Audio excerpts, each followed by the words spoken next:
નમસ્કાર, ખેતીમાં આપનું સ્વાગત છે. હું છું પ્રજ્ઞા. ગુજરાત સોલાર પાવરનું હબ બનવા જઈ રહ્યું છે.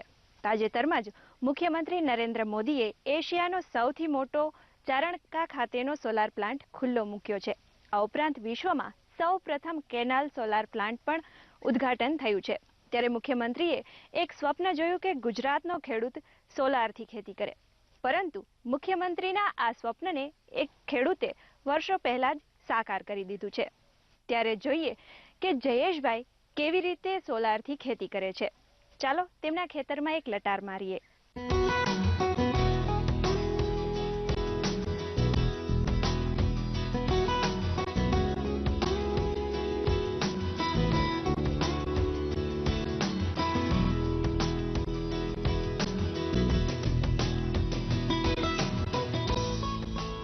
જે હરિયાળું ખેતર જોઈ રહ્યા છો તે છે ઊંઝાના ગંગાપુર ખાતે આવેલું જયેશભાઈ બારોટનું ખેતર. આજે જે લીલુંછમ ખેતર દેખાઈ રહ્યું છે તે વર્ષો પહેલા ગંગાપુર ગામની સીમમાં આવેલો ખરાબો હતું. જયેશભાઈના પિતા ભારતીય સૈન્યમાં જોડાઈને દેશની સેવા કરી રહ્યા હતા. ભારત પાકિસ્તાનના યુદ્ધમાં તેમના પિતાના પગમાં ગોળી વાગી. તેમણે દેશની કરેલી સેવા બદલ સન્માન પણ કરાયું હતું. સેનામાંથી નિવૃત્ત થયા બાદ સૈનિક તરીકે તેમને આ જમીન આપવામાં આવી. જો કે આ જમીન કોઈ ખેડેલું ખેતર નહોતું. અહીં હતા ખાડા અને ટેકરા. ધીમે ધીમે આ જમીનની સુધારણા કરવામાં આવી. ખાડાઓ હતા ત્યાં અન્ય જગ્યાએથી માટી લઈને ભરવામાં આવી અને જ્યાં ટેકરા હતા તેને ખોદી કાઢવામાં આવ્યા. સખત મહેનત બાદ જમીનને સમથળ કરાઈ.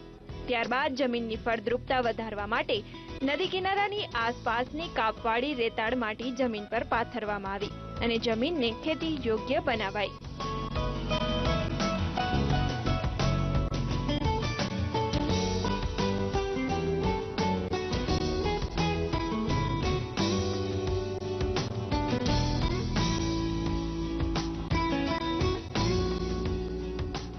આમ ભારત માતાની સેવા કરનાર પિતાના પુત્રએ ધરતી માતાને ઉપજાઉ બનાવી આ જમીન પર ખેતી કરવાની શરૂઆત થઈ. આ જમીનમાં પહેલા તો અન્ય ખેડૂતોની માફક જ પરંપરાગત ખેતી કરાતી. ઘઉં, જીરું જેવા ચીલાચાલુ પાકો લેવામાં આવતા, જેમાંથી અન્ય ખેડૂતોની માફક જ જરૂરિયાત પૂરતી જ આવક થતી. ત્યારબાદ જયેશભાઈએ ખેતી સંભાળી. તેમણે એક સેમિનારમાં પવનચક્કીના મહત્વને જાણ્યું, જેને જાણી તેમણે પોતાના ખેતરમાં બોર પર પવનચક્કી લગાવી બોરમાંથી પાણી ખેંચવાનું શરૂ કર્યું. આ રીતે ખેતરમાં પવન ઉર્જાનો ઉપયોગ થવા લાગ્યો. બાદમાં જયેશભાઈને સૌર ઉર્જા વિશે જાણકારી મળી. તેમણે પોતાના ખેતરમાં સૌર ઉર્જાનો ઉપયોગ કરવાનું નક્કી કર્યું. સોલાર પેનલ્સ મંગાવી પોતાના ખેતરમાં વીજળી પેદા કરવાનું શરૂ કર્યું. સોલાર પેનલ લગાવવા માટે તેમને કેન્દ્ર સરકાર અને રાજ્ય સરકારથી કુલ મળીને લગભગ 70% જેટલી સબસિડી મળી હતી. સોલાર પેનલ લગાવ્યા બાદ તેમના ખેતરમાં જ વીજળી પેદા થવા લાગી. આ વીજળીનો ઉપયોગ કરી તેઓ પોતાના ખેતરમાં પિયત કરવા લાગ્યા. સૌર ઉર્જામાંથી સતત વીજળી મળતી હોવાના કારણે ખેતરમાં જ્યારે જરૂર હોય ત્યારે પિયત થઈ શકતું, જેના કારણે ખેતરમાં પાકનું ઉત્પાદન વધ્યું. બાદમાં જયેશભાઈએ પોતાના ખેતરમાં નેટ હાઉસ લગાવી દીધું, જેમાં શાકભાજી પાકો લેવાનું શરૂ કર્યું, જે પહેલા શક્ય ન હતું. પરંતુ નેટ હાઉસ અને સૌર ઉર્જાના કારણે સતત મળતી વીજળીના કારણે સતત પિયત કરી શકાતું હોવાથી શાકભાજી પાકો લઈ શકાય છે. હવે તો જયેશભાઈએ પોતાના ખેતરમાં ગ્રીન હાઉસ પણ લગાવી દીધું છે, જેથી ગ્રીન હાઉસમાં કાયમી જુદા જુદા પાકો લઈ શકાય. આ ગ્રીન હાઉસ પણ સંપૂર્ણપણે સૌર ઉર્જાથી જ ચાલશે. ગ્રીન હાઉસમાં પિયત ટપક સિંચાઈથી કરાશે. આ ઉપરાંત ઠંડક માટે ફોગર એટલે કે ફુવારા લગાવેલા છે. આ તમામ વસ્તુઓ સૌર ઉર્જાથી સંચાલિત કરાશે. ગ્રીન હાઉસમાં સારામાં સારું ઉત્પાદન મેળવી શકાય છે. આ ગ્રીન હાઉસ ચાલુ થયા બાદ જયેશભાઈએ પોતાના ખેતરમાં મોટા પાયે ગ્રીન હાઉસ લગાવવાનો પ્લાન કર્યો છે, જે પણ સંપૂર્ણ સૌર ઉર્જા આધારિત હશે. આમ એક વિચાર અને સખત મહેનતથી ખરાબાને પણ નંદન બનાવી શકાય છે, જે જયેશભાઈએ સાકાર કરી બતાવ્યું છે.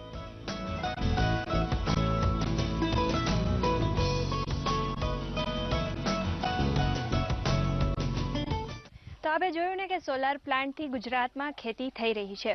આ સોલાર પ્લાન્ટથી ખેતી કેવી રીતે થાય છે, સોલાર પ્લાન્ટ ટેકનિકલી કેવી રીતે કામ કરે છે, તે જોઈએ આ અહેવાલમાં.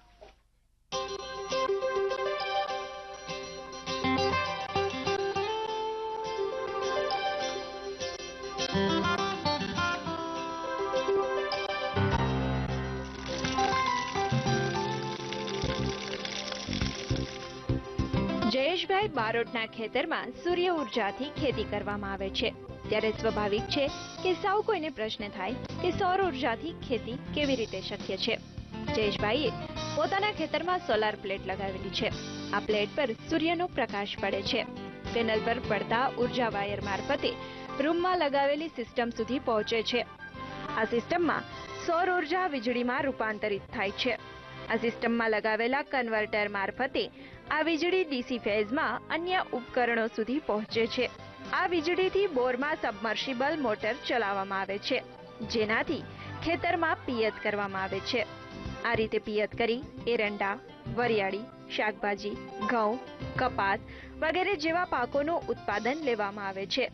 આ ઉપરાંત જયેશભાઈના ખેતરમાં નેટ હાઉસ બનાવવામાં આવ્યું છે। આ નેટ હાઉસમાં ડ્રીપ ઇરિગેશનથી શાકભાજી ઉગાડવામાં આવી છે। સાથે સાથે નેટ હાઉસમાં તાપમાન નીચું રાખવા માટે ફોગર લગાવવામાં આવ્યા છે। આ તમામ વસ્તુઓ સૌર ઉર્જાથી બનતી વીજળીથી ચલાવવામાં આવે છે। સાથે જ ખેતરમાં રાત્રે અંધકાર દૂર કરવા માટે વીજળીના થાંભલા લગાવાયા છે। આ થાંભલાઓમાં પણ સોલાર પેનલ લગાવાય છે, જેમાં સૂર્યપ્રકાશનું વીજળીમાં રૂપાંતર થાય છે। આ વીજળીથી દિવસભર બેટરી ચાર્જ થાય છે અને અંધકાર થતાં જ વીજળીના થાંભલા પર સેન્સર લગાવેલા છે, જેના આધારે સૂર્યપ્રકાશ મળતો બંધ થતાં જ લાઇટ આપોઆપ ચાલુ થઈ જાય છે, જેના કારણે ખેતરમાં પ્રકાશ રેલાવા લાગે છે।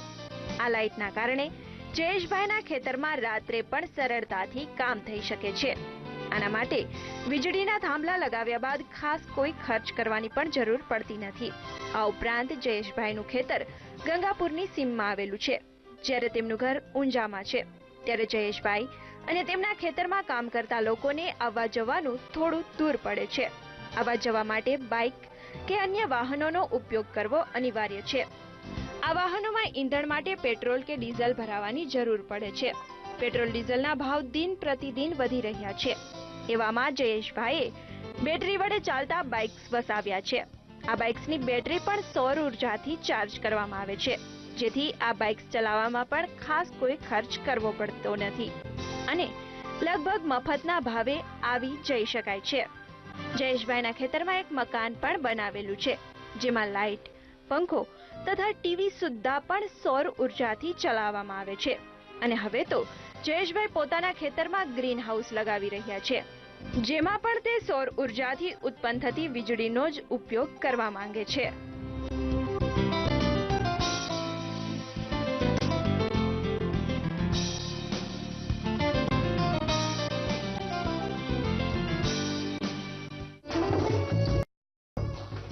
અત્યારે અમારી સાથે છે ઊંઝા તાલુકાના ગંગાપુર ગામના ખેડૂત જયેશભાઈ બારોટ, જેઓ વીજળી વિના ખેતી કરી રહ્યા છે।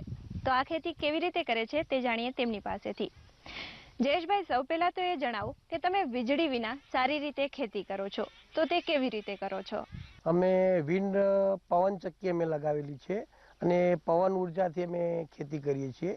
એના પછી અમે સોલાર સિસ્ટમ લગાવેલી છે અને સોલાર સિસ્ટમમાંથી પાવર સેવિંગ કરીએ છીએ બેટરીની અંદર, અને એની અંદર અમે કંટ્રોલર ઉપયોગ કર્યા છે, જે કંટ્રોલરથી અમે motor, drip irrigation, fogger system, તમામ સિસ્ટમ ઇલેક્ટ્રિક અમે આના ઉપર ચલાવીએ છીએ।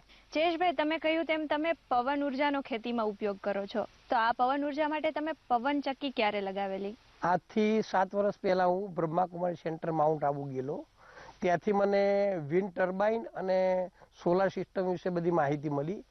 એ જોઈને મને એમ લાગ્યું કે મારે પણ ઉર્જાનો બચાવ કરવો જોઈએ। કુદરતી સ્ત્રોત આજે ઉર્જાના ઘટી રહ્યા છે, એટલે મેં આ સોલાર સિસ્ટમ અને વિન્ડ જેડામાંથી સંપર્ક કરી અને આ સિસ્ટમ મેં વસાયેલી। જયેશભાઈ, તમે કહ્યું તેમ તમે પવન ચક્કી લગાવી, પછી અત્યારે જે તમારા ખેતરમાં સોલાર પેનલ લગાવેલા છે, તો આ સોલાર પેનલ લગાવવાનો વિચાર કેવી રીતે આવ્યો અને તેનો અમલ કેવી રીતે કર્યો? સોલાર સિસ્ટમની અંદર અમે જેડાની અંદર સંપર્ક કર્યો। જેડાએ અમને કંપનીનું નામ આપી વિમલ કંપની। વિમલ કંપની પાસે અમે સોલાર પેનલ, સોલાર સેટ આખો ખરીદેલો અને એની અંદર અમને 50% સબસિડી પણ આપેલી અને એનાથી આ સિસ્ટમ અમે ખરીદી। એના પછી અલગ અલગ કંપનીઓની અમે સિસ્ટમો ખરીદીને અત્યારે રિસર્ચ કરી રહ્યા છીએ। જયેશભાઈ, તમે તમારા ખેતરમાં સોલાર પેનલ અને પવન ચક્કી બંને લગાવેલા છે, આના માટે સબસિડી પણ મળતી હોય છે, તો તમને કેવી રીતે અને કેટલી સબસિડી મળેલી હતી? અમે જેડા તરફ પહેલી તો વિન્ડ પવન ચક્કી અમે જે લગાવી એની અંદર અમને 65,000 રૂપિયા વિન્ડના અંદર અમને સબસિડી આપવામાં આવી.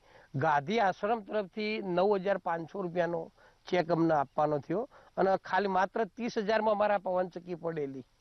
એના પછી સોલાર સિસ્ટમ અમે જે વસાઈ એ 15,000ની કિંમત હતી અને એમાં 7,500 રૂપિયા ગુજરાત ગવર્મેન્ટ તરફ જેડામથી અમને સબસિડી મળેલી જ છે. જયેશભાઈ, હું તમને એ પૂછવા માંગુ છું કે તમારી પાસે કેટલી જમીન છે અને તમે કેટલી સોલાર પેનલ લગાવેલી છે, જેમાંથી કેટલી વીજળી ઉત્પન્ન થાય છે અને એ વીજળીનો તમે ખેતરમાં કેવી રીતે ઉપયોગ કરો છો?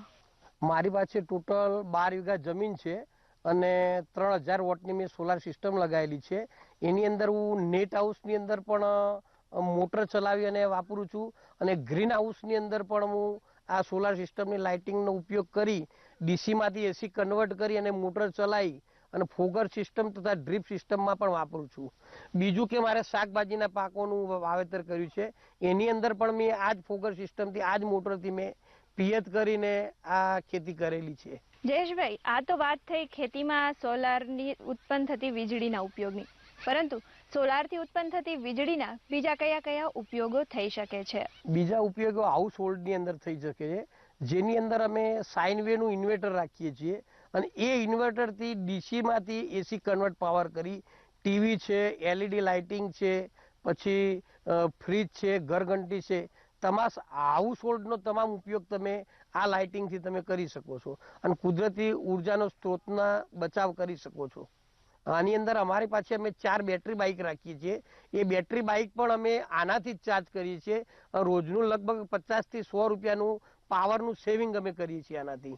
જયેશભાઈ, આ સિસ્ટમથી તમે ખેતી કરી રહ્યા છો તો તેમાં કયા કયા પાકો લો છો? આની અંદર શાકભાજીની અમે કારેલી તથા બીજા અલગ અલગ કાકડી છે તથા એરંડા છે અને વરિયાળીના પાકો પણ આની અંદર લીધા છે. કેપ્સિકમ મરચાનો અમે ધરું પણ કરેલું છે. કારેલીનો પણ ધરું કોકોપીટના અંદર અમે કરેલું છે ટ્રેના અંદર. અને દરેક શાકભાજીના પાક આની અંદર અમે લઈ શકીએ છીએ. ઘઉંના લીધા છે, અલગ અલગ અખતરા પણ અમે લીધેલા છે. જયેશભાઈ, આપે જે સોલાર સિસ્ટમ લગાવેલી છે, તો આ કુદરતી ઉર્જાનો ઉપયોગ કરીને તમે જે લાભ લઈ રહ્યા છો, આના બીજા કયા કયા ફાયદાઓ છે?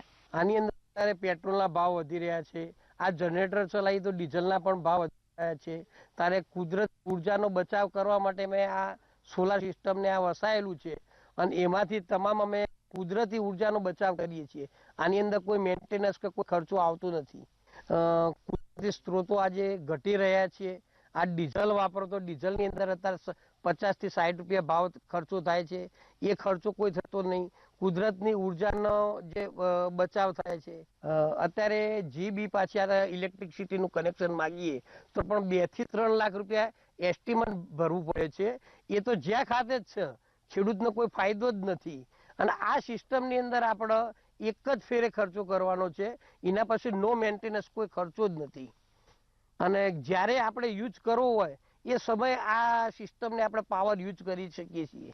અત્યારે કુદરતી સ્ત્રોતો ઘટી રહ્યા છે. ડીઝલના દિવસે દિવસે ભાવ વધી રહ્યા છે. હાલની તારીખમાં 50 રૂપિયા ડીઝલનો ભાવ છે.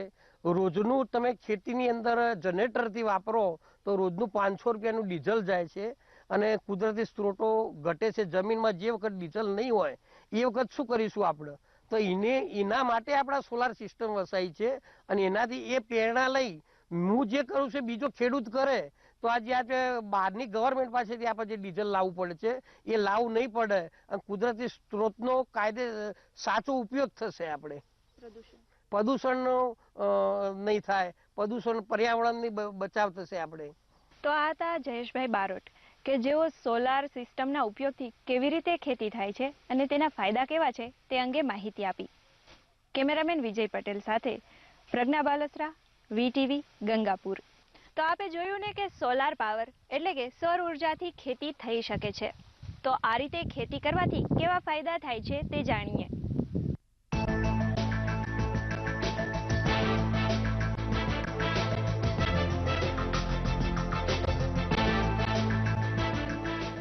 મુખ્યમંત્રીએ તાજેતરમાં ચારણકા ખાતે એશિયાના સૌથી મોટા સોલાર પ્લાન્ટને ખુલ્લો મૂક્યો તો વિશ્વના સૌપ્રથમ કેનાલ સોલાર પ્લાન્ટનું ઉદ્ઘાટન કર્યું.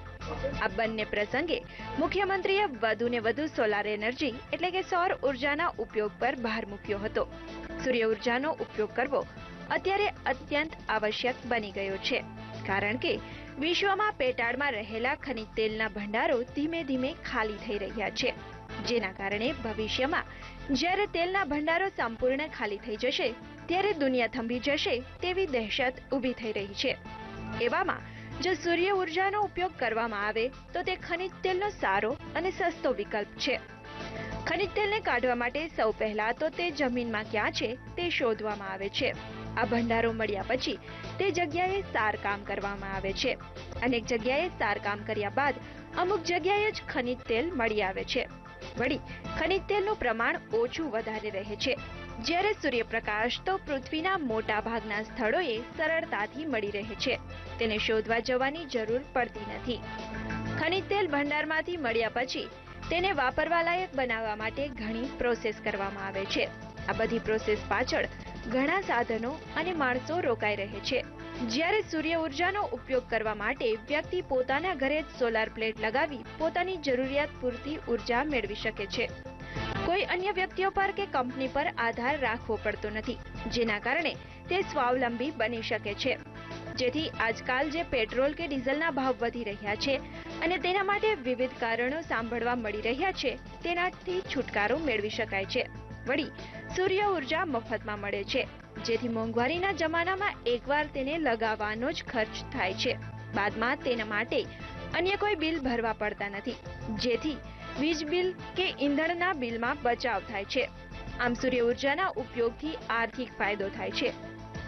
વળી પેટ્રોલ કે ડીઝલ જેવા ઈંધણોના વપરાશના કારણે કાર્બન ડાયોક્સાઇડ સહિત અનેક હાનિકારક વાયુઓ પર્યાવરણને બગાડે છે, જેથી ગ્લોબલ વોર્મિંગ જેવી સમસ્યાઓ સર્જાય છે. સૌર ઉર્જાના વપરાશથી કોઈ ગેસીસ ઉત્પન્ન થતા નથી કે અન્ય કોઈ હાનિ થાય તેવી અસરો થતી નથી. આમ સૌર ઉર્જાથી પર્યાવરણને ફાયદો થાય છે. વળી વીજળી ઉત્પન્ન કરવા માટે કોલસો વપરાય છે, તો અનેક સ્થળોએ રસોઈ બનાવવા માટે લાકડું વપરાય છે, જેના માટે વૃક્ષોને કાપવા પડે છે. ત્યારે જો સૌર ઉર્જાનો ઉપયોગ થાય તો વૃક્ષોને કપાતા અટકાવી શકાય છે અને પર્યાવરણને હેમખેમ રાખી શકાય છે.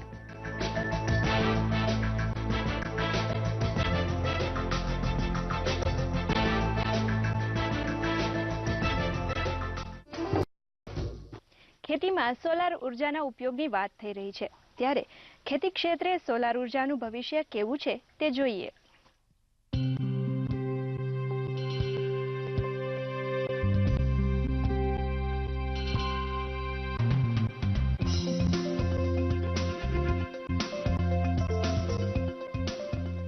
ભવિષ્યમાં મોટા પાયે સૌર ઉર્જાનો ઉપયોગ થશે તેમાં શંકાને સ્થાન નથી. હાલ જે રીતે ખનિજ તેલના ભંડારો ખાલી થઈ રહ્યા છે તે જોતા ભવિષ્યમાં ખનિજ તેલ સંચાલિત સાધનો ચલાવવામાં ખૂબ ખર્ચ થશે અને જો ખનિજ તેલ મળશે નહીં તો બધું ઠપ થાય તેવી સ્થિતિ સર્જાશે. તેવામાં વિકલ્પ તરીકે સૌર ઉર્જા કામ લાગી શકે છે. વળી તાજેતરમાં રાજ્ય સરકારે વિધાનસભામાં કેટલાક વિસ્તારોને ડાર્ક ઝોન મુક્ત કરવાની જાહેરાત કરી છે, પરંતુ આ વિસ્તારોમાં હજુ ખેડૂતોને વીજળીના જોડાણ મળતા વર્ષો લાગી જશે. તેવામાં ખેડૂતો પોતાના ખેતરમાં પિયત કરવા માટે સૌર ઉર્જાનો ઉપયોગ કરી શકે છે. સૌર ઉર્જા માટે માત્ર પ્લાન્ટ લગાવવા એક વખત ખર્ચ કરવો પડે છે, પછી તેમાંથી જે વીજળી ઉત્પન્ન થાય છે તે સંપૂર્ણ મફત મળે છે. ખેડૂતોને બિલ ભરવામાંથી મુક્તિ મળે છે. આ ઉપરાંત રાજ્ય સરકાર હાલ ખેડૂતોને ફક્ત 8 કલાક જ વીજળી આપે છે. આ 8 કલાક વીજળી પણ એક અઠવાડિયું રાત્રે અને એક અઠવાડિયું દિવસે આપવામાં આવે છે. તમામ ખેડૂતોને સમયસર વીજળી મળી રહે તે માટે આ સિસ્ટમ ખરેખર સારી છે, પરંતુ તેની કેટલીક મર્યાદાઓ પણ છે. જેમ કે કેટલાક ખેતરોમાં 8 કલાકમાં પૂરતું પિયત થતું નથી, તો વળી રાત્રે વીજળી આવે ત્યારે ખેડૂતોએ રાતભર જાગીને પિયત કરવું પડે છે. હાલ ઉનાળો ચાલે છે, ત્યારે પાકોને ગરમીમાં પાણીની જરૂર પડે છે. વળી કેટલાક પાક એવા છે જેમાં ચોક્કસ સમયે જ પિયત કરવું જરૂરી છે, પરંતુ લાઇટ ન હોવાના કારણે પિયત કરી શકાતું નથી. એવામાં જો સૌર ઉર્જાથી વીજળી ઉત્પન્ન થાય છે તે ગમે ત્યારે વાપરી શકાય છે. તેથી ખેડૂતોને દિવસ કે રાત એમ વીજળીની રાહ જોવાની જરૂર પડતી નથી.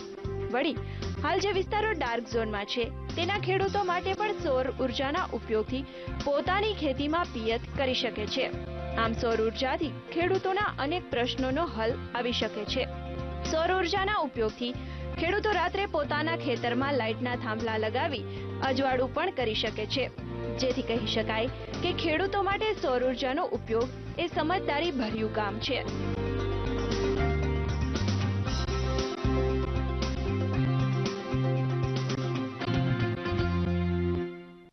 જો અન્ય ખેડૂતો પણ પોતાના ખેતરમાં સોલાર પ્લાન્ટ લગાવવા માંગતા હોય તો તેમને કેટલો ખર્ચ આવે, ક્યાંથી તેઓ સહાય મેળવી શકે અને આ માટે તેઓએ શું કરવું જોઈએ તે અંગે જાણીએ આ અહેવાલમાં.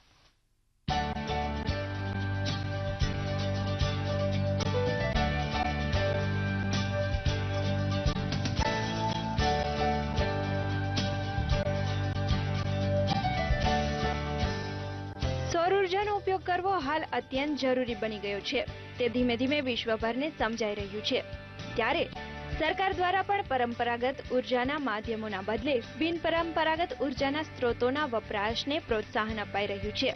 એવામાં અન્ય ખેડૂતો પણ પોતાના ખેતરમાં સૌર ઉર્જાના ઉપયોગ વિશે વિચારી રહ્યા હોય તો તેઓ પણ પોતાના ખેતરમાં જાતે સૌર ઉર્જાથી વીજળી પેદા કરી શકે છે. આ માટે તેમને સબસિડી પણ મળી શકે છે. ખેડૂતે સબસિડી મેળવવા માટે જેડાનો સંપર્ક કરવો. જ્યાં પોતાના ખેતરમાં સૌર ઉર્જા ઉત્પન્ન કરી ખેતી કરવા માંગે છે તે પ્રકારની અરજી કરવી. ત્યાંના અધિકારીઓ તેની આ અરજીને ધ્યાને લઈ જો યોગ્ય લાગે તો કેન્દ્ર સરકારને સબસિડી માટે તે અરજીને આગળ મોકલી શકે છે. કેન્દ્ર સરકારના ઉર્જા વિભાગ દ્વારા તેની ચકાસણી કરી તેના પર 20 કે 30% જેટલી સબસિડી આપી શકે છે. જોકે ખેડૂતોને સબસિડી ના મળે તો પણ નિરાશ થવાની જરૂર નથી, કારણ કે વીજળીનું કનેક્શન મેળવતી વખતે ખેડૂતે ઇલેક્ટ્રિસિટી બોર્ડને ડિપોઝિટ રૂપે 2 કે 3 લાખ ચૂકવતા હોય છે. તેટલા ખર્ચમાં સોલાર પ્લાન્ટ સરળતાથી લાગી શકે છે. વળી સારી બાબત એ છે કે વીજળી કનેક્શન મેળવ્યા પછી ખેડૂતે જેટલી વીજળી વાપરી હોય તેટલું જ બિલ ચૂકવવું પડે છે. જ્યારે સોલાર પ્લાન્ટ એકવાર લગાવ્યા પછી ખેડૂત જેટલી વીજળી વાપરે તે બિલકુલ મફત જ હોય છે. તેના માટે કોઈ વધારાનો ખર્ચ કરવાની જરૂર પડતી નથી.